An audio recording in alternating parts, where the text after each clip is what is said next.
이제 지난 특세 기간 동안에도 말씀드린 것처럼 이제 계속해서 하나님의 마음에 합한 열매 이제 세 가지가 남았습니다. 오늘부터 이제 충성의 열매부터 또 3주간 또 계속해서 말씀을 함께 나누고자 합니다.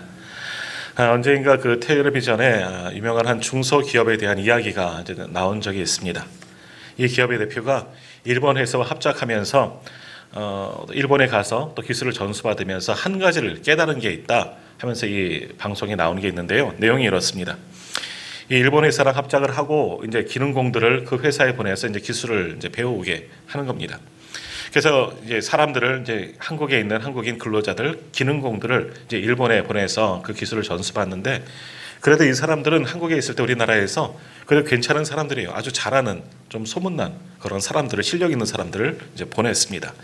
자, 그러면 일본에서도 이 사람들이 쉽게 배우고 한국 기술 대단하구나, 또 인정도 받을 만한 그런 사람들을 이제 보내게 되는 겁니다. 근데 처음에 이 사람들이 일을 시작하면서 일을 배우면서 크게 낭패를 보고 퇴짜를 맞았다는 거예요. 이제 왜 그러느냐? 이제 먼저 테스트를 이제 하는 거예요. 일본 회사에서 30cm 전선을 30cm로 정확하게 잘라라, 이거를 이제 과제로 내린 거예요. 뭐 이런 이 기능공들에게 이게 굉장히 쉬운 거예요. 어렵지 않은 일이에요. 너무 많이 했던 일이고, 그래서 너무나 단순한 일이기 때문에 이 사람들 숙련공이기 때문에 뭐 쉽게 생각한 거죠. 그래서 우리도 보통 그러는데 어떻게 합니까? 30cm 한 요 정도 잘라라 하면 어떻게 해요? 처음 하나 30cm 딱 자르고 요게 이제 기준이 돼서 대충 맞춰보고 자르고 대충 맞추고 자르고 뭐 이렇게 일을 하게 된 겁니다. 그래 놓고 내가 잘했다고, 빨리 했다고, 일본 사람들보다 내 실력이 좋다고, 빨리 했으니까 뭐 이렇게 생각하고 있었는데, 나중에 재보니까 아닌 거예요. 정확하게 30cm를 원했는데 꼭 그것이 필요했는데 안 맞는 거예요. 대충 하다 보니까 조금 짧은 것도 있고 긴 것도 있고 뭐 아주 틀린 것은 아니지만 정말 정확하게 필요한 것이기 때문에 그래서 퇴짜를 맞았다는 거예요. 자, 그럼 일본 기능공들은 어떻게 일을 했느냐? 기계에다가 30cm 자를 놓고 거기에 하나씩 맞춰가면서 잘랐다는 겁니다.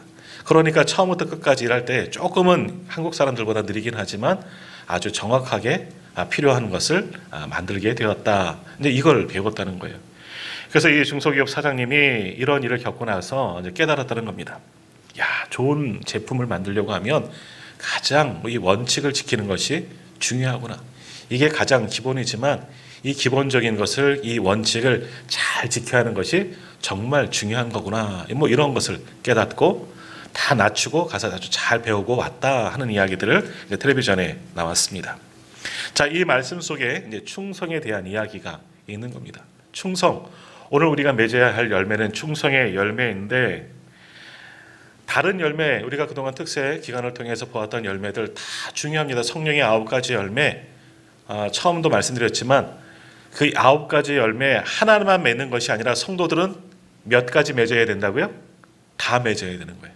한두 개 맺어놓고 내가 다 했다 하는 게 아니라 성령의 은사와 성령의 열매는 정말 다른 거예요. 그래서 은사는 선물로 받는 것이기 때문에 하나만 있을 수 있고 여러 가지 은사가 있는 분도 분명히 있어요. 하지만 이 성령의 9가지 열매는 다 맺어야 되는 겁니다. 참된 그리스도인이라면 이 9가지 열매를 모두 다 맺어야 한다라는 겁니다. 그리고 하나만 잘하게 되면 다른 9가지도 부수적으로 함께 맺을 수가 있는 겁니다. 그러니까 하나에 온전히 열매 맺기를 우리가 소망해야 되는 겁니다.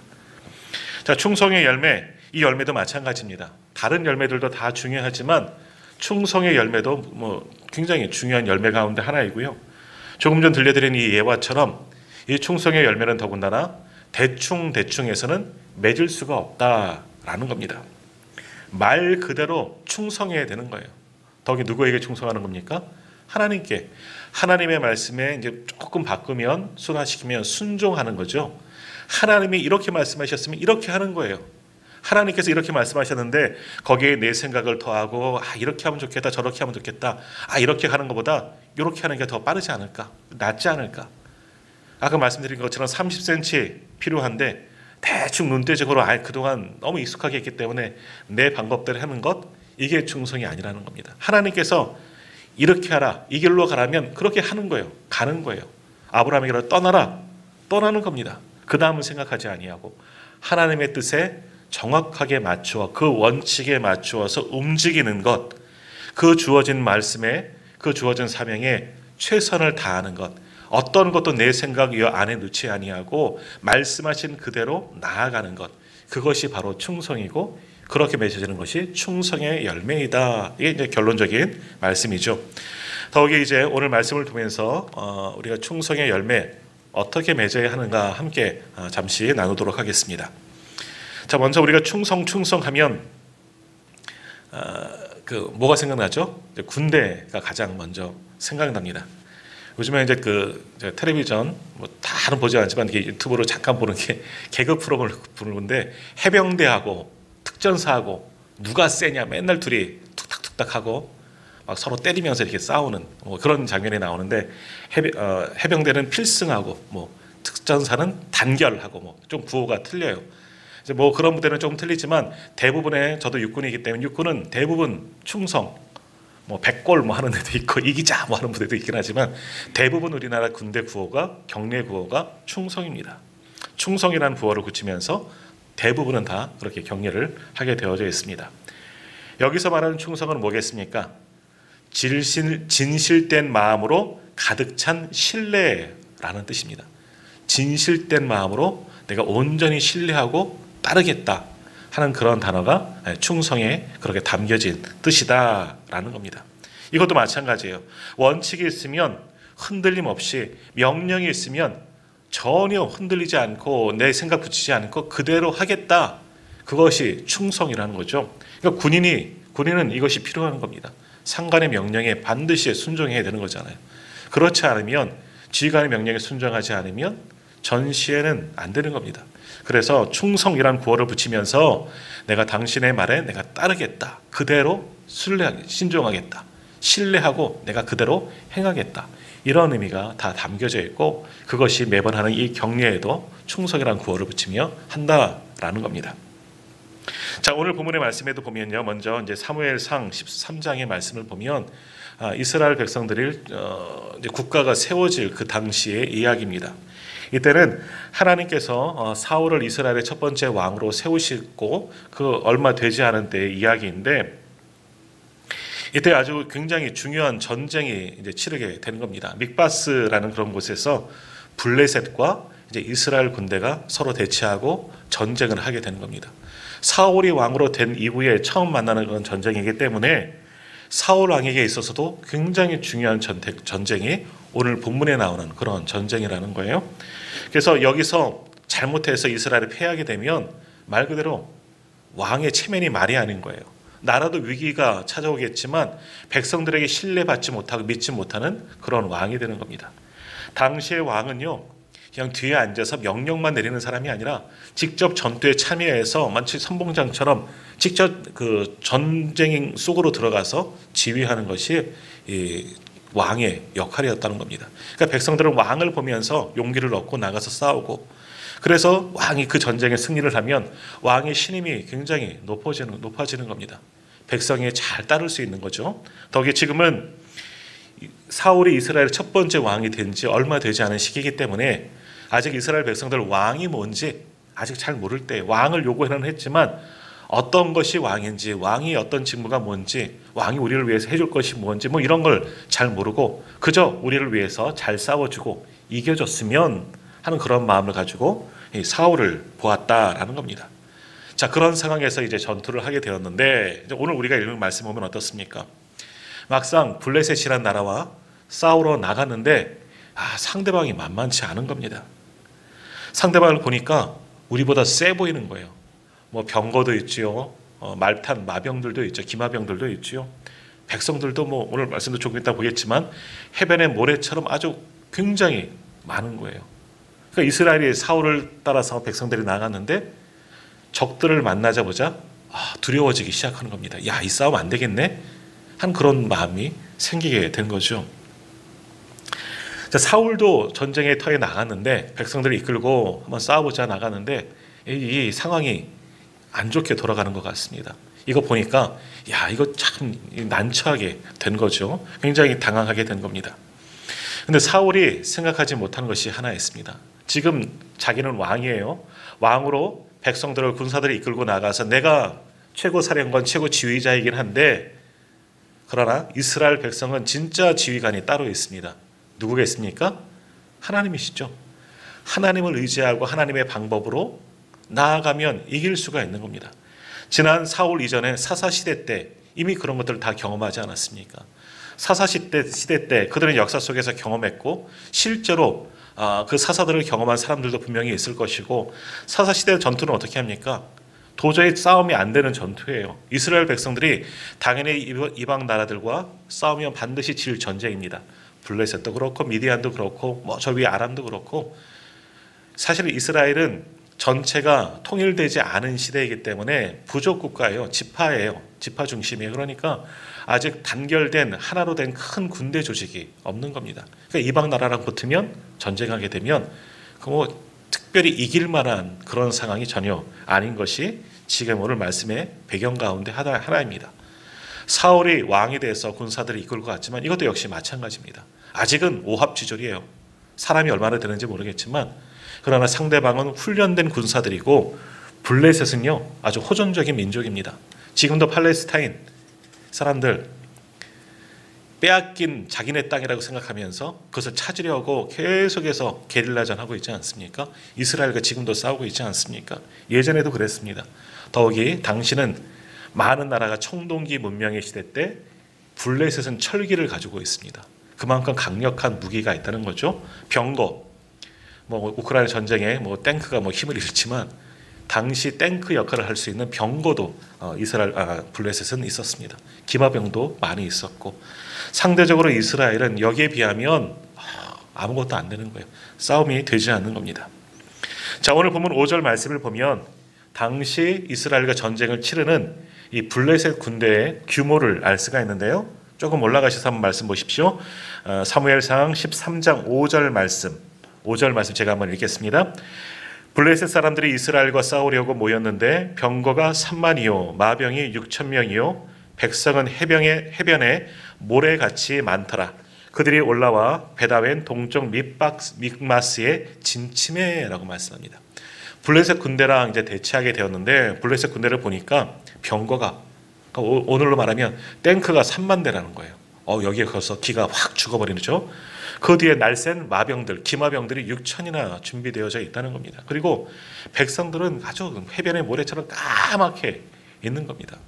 그거 보고 다 질려버린 겁니다.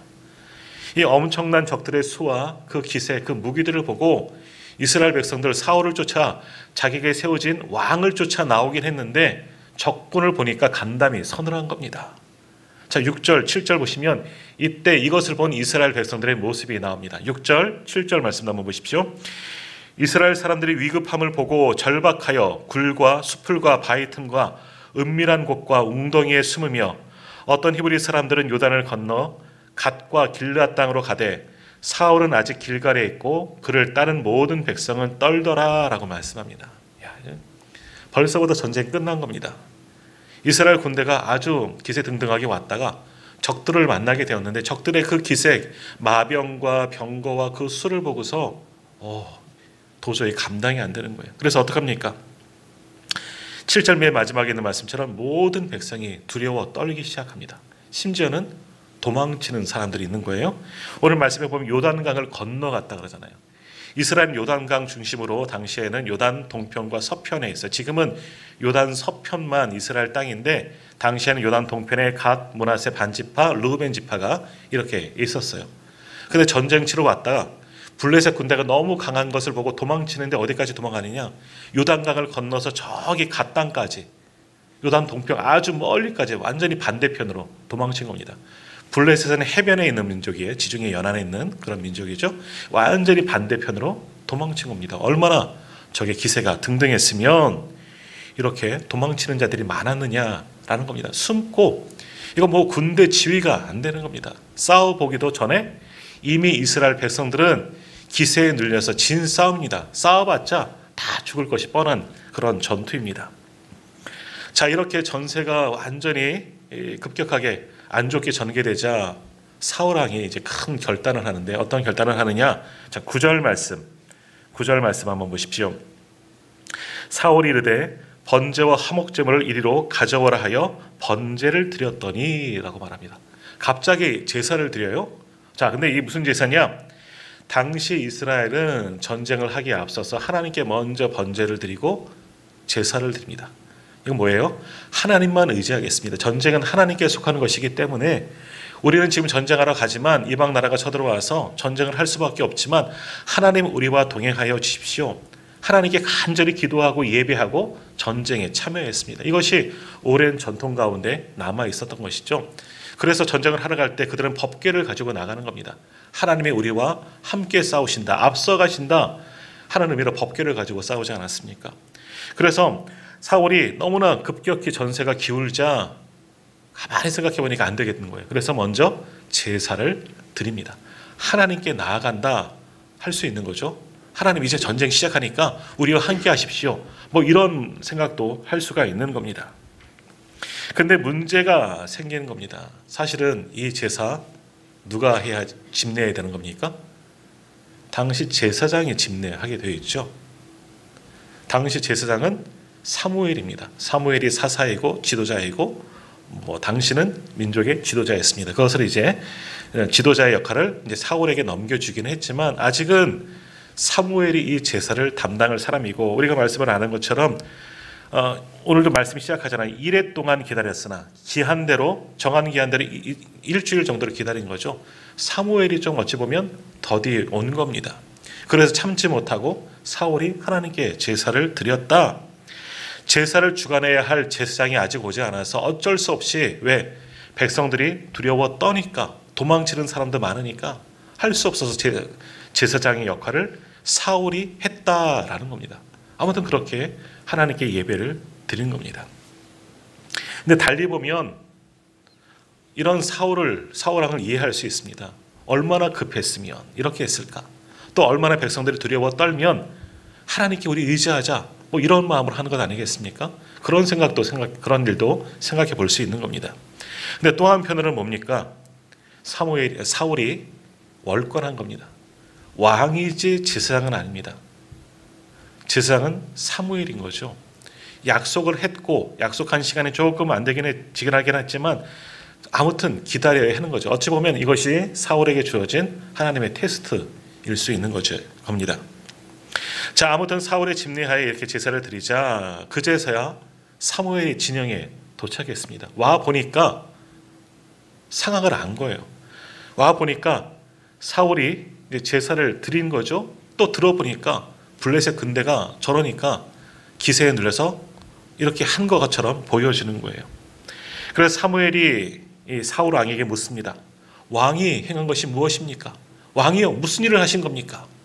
이거 왜 이런 일을 하셨습니까? 왜 당신이 제사를 집례했습니까? 묻는 겁니다. 그러니까 사울이 뭐라고 변명합니까? 아무리 기다려도 당신은 오지 않고 백성들은 모두 흩어지고 도망치고 그러니까 부득이하게 제가 어쩔 수 없어서 지금 상황이 그렇지 않습니까? 보시면 아시지 않겠습니까? 제가 그러려고 한 것은 아니지만 어쩔 수 없이 제사를 드렸습니다. 좀 이해해 줄 수 있지 않겠습니까? 이렇게 이야기를 했겠죠. 자, 이러한 사울의 답변 당시 상황을 보면은 이해가 충분히 갑니다. 그럴 수도 있겠죠.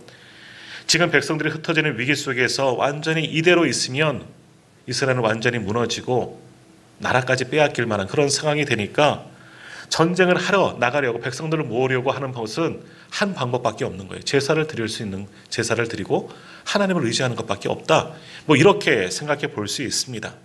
그래서 제사장 사무엘이 오지 않았기 때문에 어쩔 수 없이 사울이 직접 집례하고 제사를 드렸다.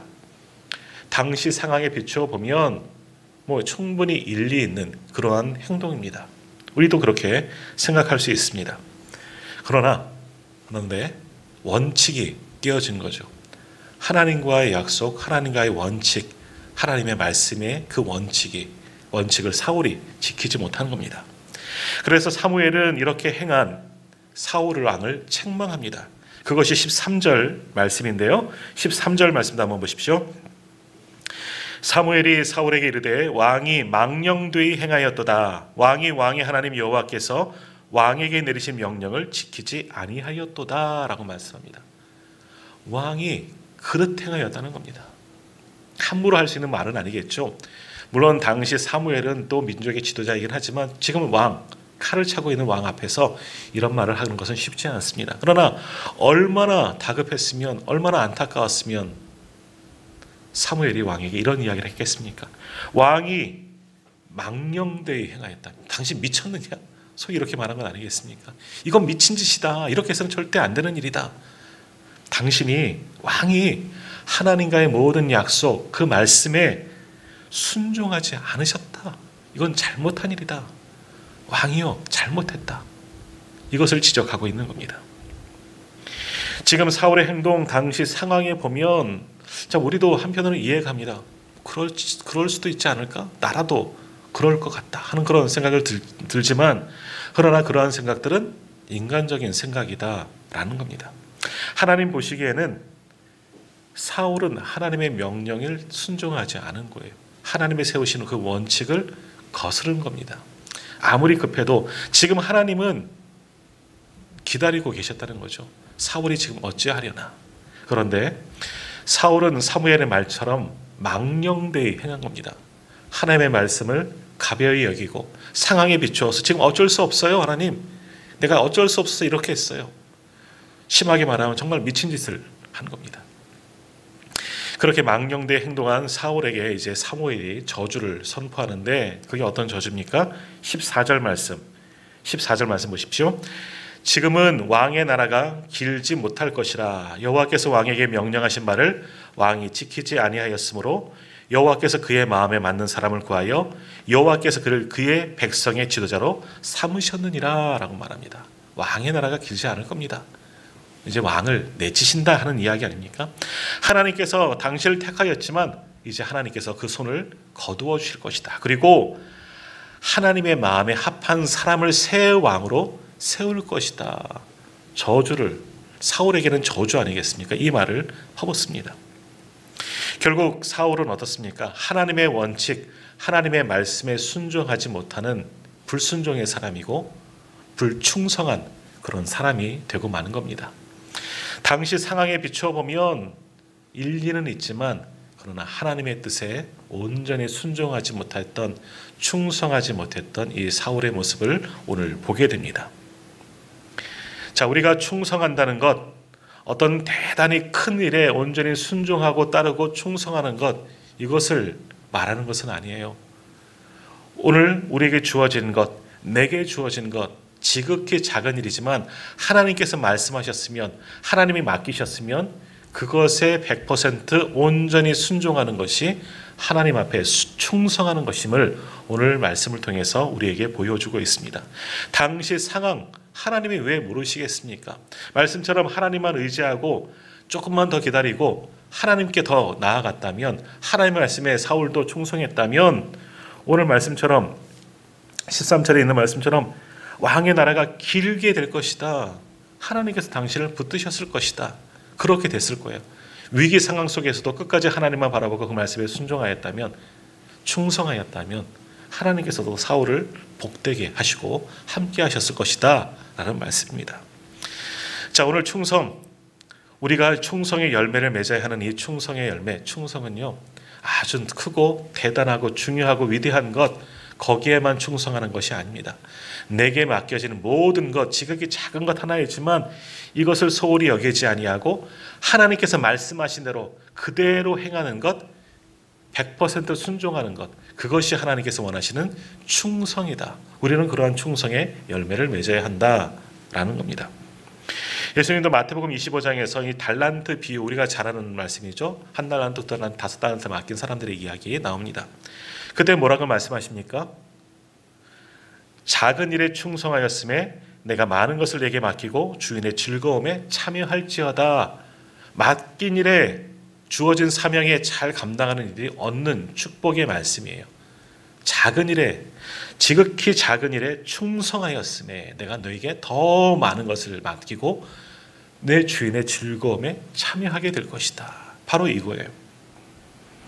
자, 우리도 하나님께서 우리에게 직분 주시고 사명을 주셨습니다. 더욱이 오늘 우리가 또 이 시간 이제 조금 있다가 기도할 때에 또 직분과 사명을 위해서 오늘 기도합니다. 올 한 해 시작하면서 올 한 해 우리에게 맡기신 사명과 직분이 있습니다. 그 직분에 온전히 충성하자, 순종하자, 최선을 다하자는 마음으로 우리가 함께 기도할 텐데, 근데 우리에게 맡겨진 직분 또 사명, 이것이 하나님 앞에 얼마나 되겠습니까? 우리가 생각할 때는 내가 맡은 사명이, 내가 맡은 직분이 굉장히 큰 것처럼 보여지지만 우리에게 맡겨지는 것들 그렇게 큰 게 아니에요. 우리 편에서 보면 너무나 크고 때로는 감당하지 못할 사역들도 있어요. 그래서 해마다 연초가 되고 연말이 되고 연초가 되면 이 사역이 좀 힘이 듭니다. 제가 하기에 벅찹니다. 뭐 그런 경우도 참 많이 있습니다. 제 지금 상황에 이것을 할 수가 없는 경우도 없을 수도 있을 것 같아요. 제가 하기 어려울 것 같아요. 이렇게 생각할 수 있겠지만, 그러나 하나님 앞에 지금 내게 주신 이 사명, 이 직분이 대단한 것이냐? 아니라는 겁니다. 하나님 앞에는 지극히 작은 것에 지나지 않는다라는 겁니다. 우리가 무엇을 행한들, 우리가 대단하고 지금 우리가 할 수 있는 것보다 더 크고 위대한 일을 한다고 해서 그것이 하나님 앞에 큰 일이냐? 아니에요. 천지와 만물을 주관하시는 하나님 앞에 사람이 무엇을 한들 하나님 앞에 그것이 얼마나 대단한 일이 될 수 있겠느냐라는 겁니다. 하나님 앞에서는 아무런 큰 일도 아주 지극히 작은 일에 불과하다라는 겁니다.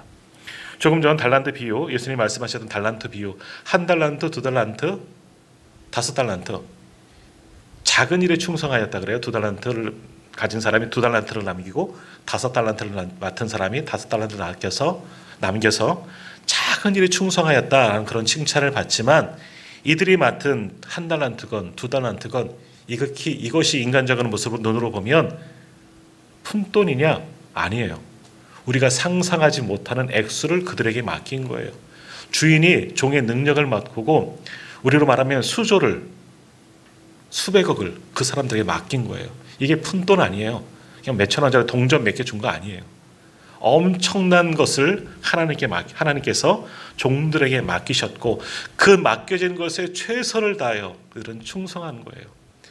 주인이 작은 일에 충성하였음에 말하지만 사실은 우리 인간적으로 눈으로 보면 엄청나게 충성한 거예요.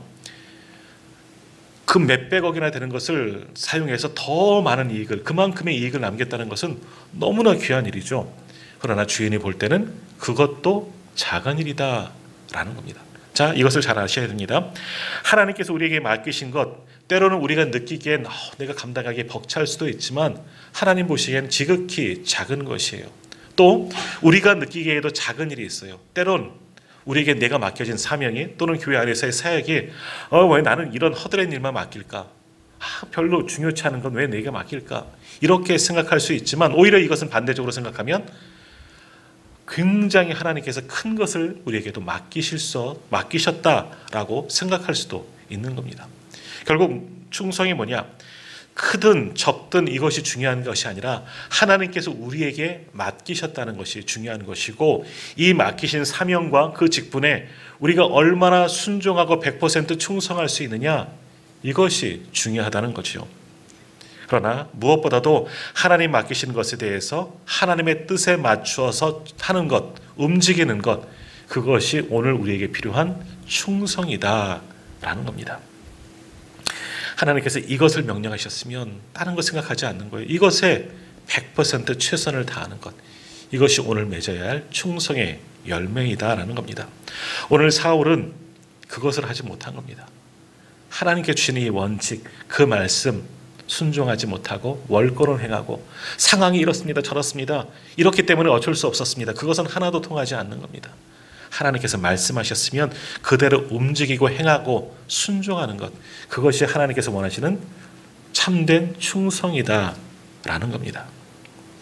자, 2023년 이제 올 한 해도 시작하면서 하나님께서 우리에게 여러 직분을 주시고 또한 사명을 주셨습니다. 또 소위 말하는 사역을 우리에게 맡기셨습니다. 올 한 해 이것을 감당할 때 때로는 벅찰 수 있고 힘이 들 수도 있고, 아니면 때로는 나는 이거밖에 안 되나? 왜 이것만 맡기셨을까? 불만이 나올 수도 있지만, 그러나 하나님께서 먼저는 우리에게 맡기셨다는 것에 감사할 수 있어야 되는 거예요. 나와 같은 사람도 하나님 쓰시려고 내게 이것을 맡기셨습니까? 이러한 직분을 쉬고 이러한 사명을 쉬고 이러한 사역심에 하나님 감사합니다. 먼저 하나님께 감사하고 우리에게 이 사명을 맡기시고 이러한 사명을 맡기신 것은 내가 감당할 수 있게 주셨습니다. 그러므로 이게 내게 맡기신 것, 내 생각이 아닌 내 방법이 아닌 하나님께서 원하시는 대로 그대로 순종하고 충성할 수 있는 저와 우리 모든 성도님들이 다 되시기를 소망합니다. 그것이 오늘 우리가 맺어야 할 충성의 열매입니다. 이렇게 충성하는 이들 하나님께서도 기뻐하시고 하나님께서 반드시 감당할 능력도 더하여 주실 줄 믿습니다. 그리고 주의 성령을 우리 가운데 보내셔서 정말 감당할 수 있도록 성령을 통해서 도우시고 또 사람도 붙여주셔서 하나님께서 맡기시는 것 우리는 그저 묵묵히 순종하며 나아갈 때 그것을 통해서 하나님은 반드시 열매를 맺어 주실 줄 믿습니다. 자, 오늘 우리가 맺어야 할 열매, 충성의 열매입니다. 올 한 해 정말 하나님의 말씀에 충성할 수 있는 저와 우리 모든 성도님들 되기를 간절히 소망합니다. 하나님께서 우리와 함께 하셔서 주의 귀한 사역에 끼워주신 것만으로도 감사하고 온전히 충성할 수 있기를 주님의 이름으로 축복합니다.